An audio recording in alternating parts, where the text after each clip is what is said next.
Would hate for you to miss the show. Let me know if you'd like a ticket.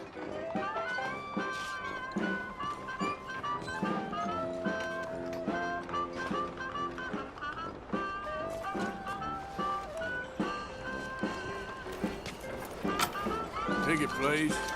You'll find the show in either of the doors beside me.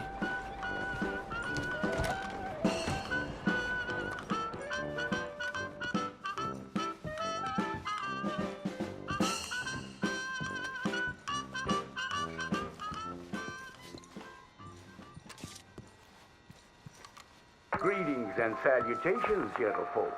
This here's the story about a young couple from the village of Annisburg that was courting a few years after the Revolutionary War. Courting in the woods, as you know young people are wont to do. Stealing away all sneaky-like. Girl by the name of Ethel Beauchard snuck out of the parlor one evening just as soon as her mother went out to hang clothes on the line from the washing. She met up on the road by her farm with a boy by the name of Eugene Hutton. Now, the Hutton boy was an athletic chap, liked boxing, fishing, and swinging Indian clubs.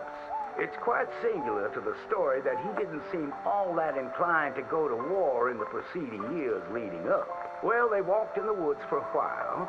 Pretty soon they lost their bearings and no longer knew the north from the south, nor east from west neither.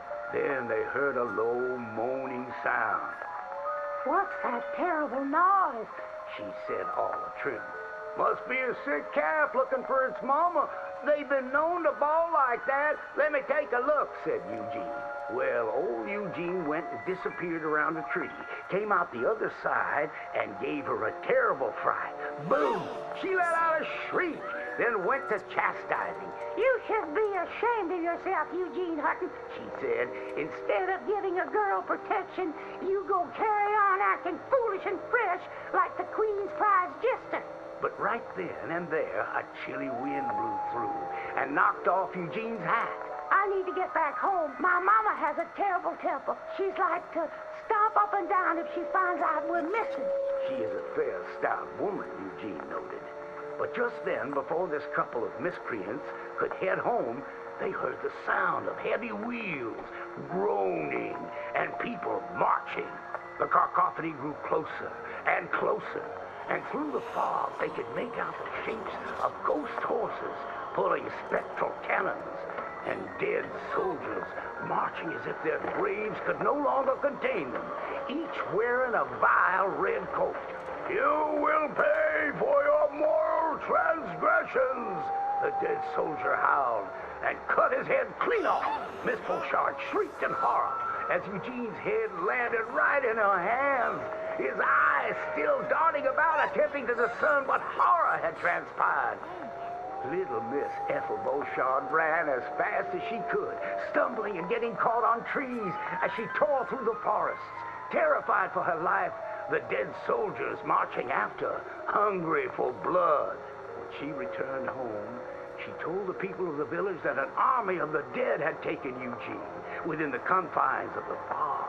British soldiers who died protecting tyranny were rising from their graves as if to continue the fight for the demonic English. The townspeople erupted in fright and dismay until one daughter came forth and accused her of witchcraft. She raised the dead to murder that boy for his pursuit of unwanted advances, he said.